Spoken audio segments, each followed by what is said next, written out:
Et vous avez vu, on a mis le point sur vraiment ce qu'on attend des associations des consommateurs. Et par rapport à ça, on a donc, comme c'est une journée de sensibilisation, on avait identifié quand même un support important qui est diffusé au plan international, qu'on appelle les 5 clés de l'OMS pour des aliments plus sûrs. Les 5 clés de l'OMS pour des aliments plus sûrs. Vous verrez dans le kit qu'on vous a donné, il y a un poster qui énumère les 5 clés.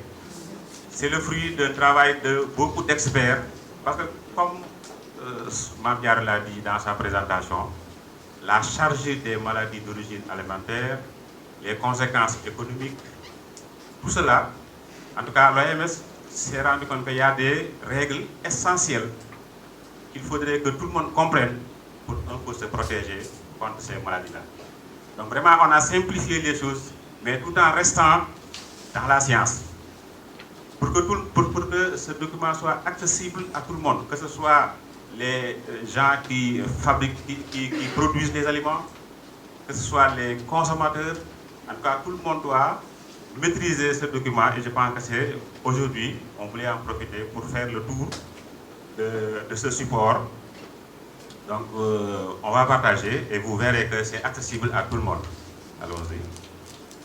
Voilà, donc c'est un poster qui existe, mais il y a en même temps un manuel qui explique un peu plus en détail le contenu de ce poster. C'est véritablement des règles d'hygiène universelles, valables pour tous les pays, pour tous les consommateurs. Voilà, donc je pense que je ne vais pas, ça c'était un peu pour montrer que si les aliments ne sont pas manipulés de manière hygiénique, qu'il y a des microbes, des parasites, des virus et des contaminants chimiques qu'on peut trouver là-dedans. Du fait de la manipulation, du fait de la technologie qui est utilisée, ainsi de suite, ainsi de suite. Donc ça, j'ai voulu un peu simplement matérialiser le poster, mais vous l'avez.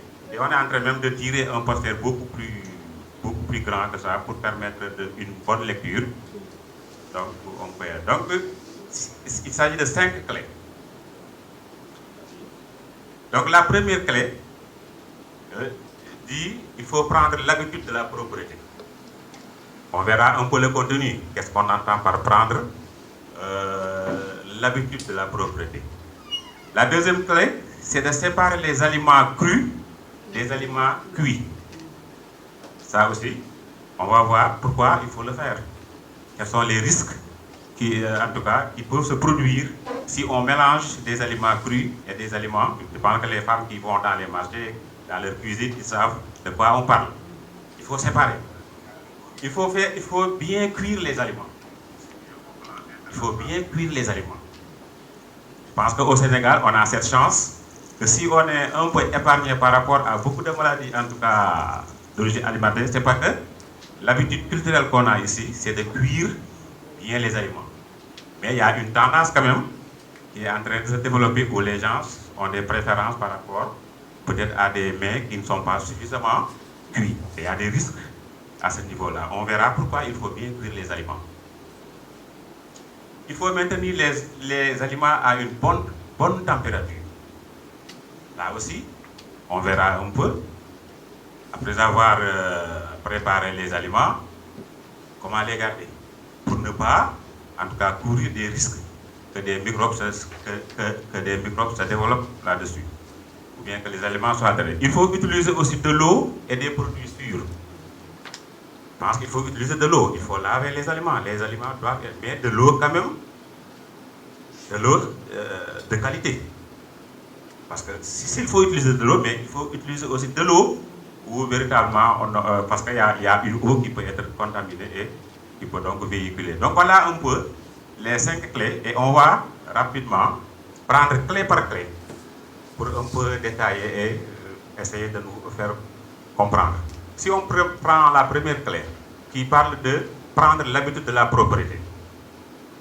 Et là, les directives qui sont données, c'est que il faut que les gens se lavent les mains avant de toucher les aliments. La main maintenant, il faut compléter à l'eau et au savon. Je pense que ça, avec le contexte que nous vivons, c'est des messages qui sont tellement véhiculés que personne n'a le droit aujourd'hui.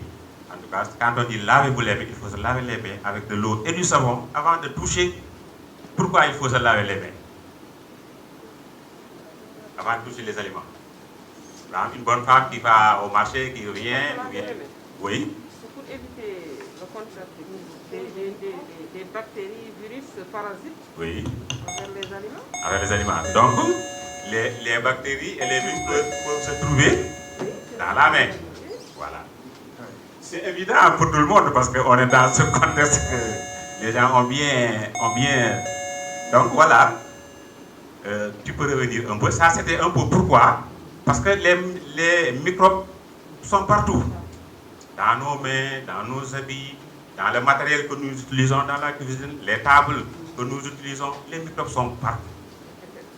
Et souvent aussi des microbes pathogènes. Donc pourquoi donc, il faut se laver les mains avant de toucher les mains à l'eau et au savon. Ça, je pense que c'est tellement important que le lavage des mains, il y a même une journée, comme aujourd'hui on a une journée sur la sécurité, mais il y a une journée sur le lavage des mains à l'eau et au savon. Parce que ce n'est pas aussi facile qu'on le pense. Parce que nous, on n'avait pas l'habitude peut-être de se laver. Pourquoi il faut utiliser le savon? C'est pour éliminer les bactéries qui sont trucs. Il faut donc prendre le temps de les éliminer. Tout cela, on l'enseigne dans cette journée pour que véritablement que les gens maîtrisent la technique de se laver les mains. Il faut aussi se laver les mains, avoir l'habitude de se laver les mains après l'usage des toilettes.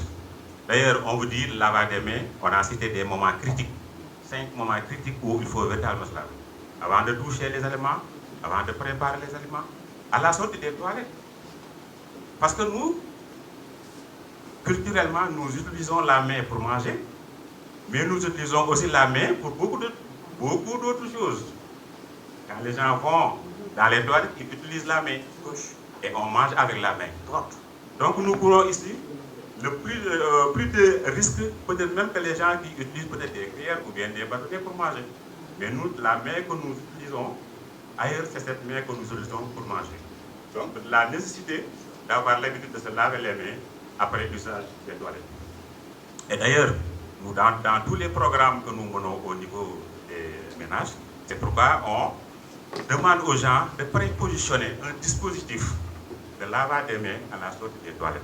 Parce que souvent, c'est facile de le dire, des fois les gens le comprennent, mais si le dispositif n'est pas présent, on a tendance à ne pas le faire. Quand il y a un dispositif prépositionné à la sortie, chaque fois qu'on sort, le dispositif nous rappelle que vous devez venir, vous laver les mains ici. Il faut laver et désinfecter les surfaces. J'avais dit que les microbes se trouvent partout.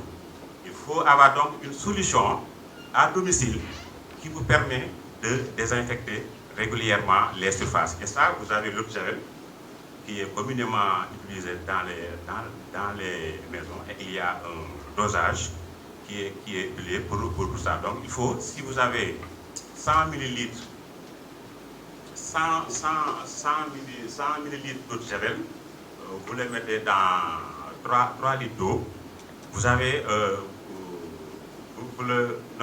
litre d'eau de Javel dans 3 litres d'eau. Voilà. Vous avez un bon dosage. Si vous avez un truc imbibé, vous pouvez de temps en temps nettoyer les surfaces pour éliminer les pathogènes. Il faut aussi tenir les insectes, les rongeurs et les autres animaux à l'écart des aliments. Ça aussi, on le dit souvent, mais dans nos maisons, tout ce qui est cafard, des fois, ça ne sort que la nuit. On n'a pas aussi l'habitude de laver rapidement les ustensiles après utilisation. On attend le lendemain. Donc, on expose les ustensiles que nous utilisons à tous ces rongeurs, à tous ces insectes avant de les laver. C'est pourquoi d'ailleurs ici, la règle, c'est de dire qu'après avoir utilisé le truc, il faut laver rapidement et bien protéger.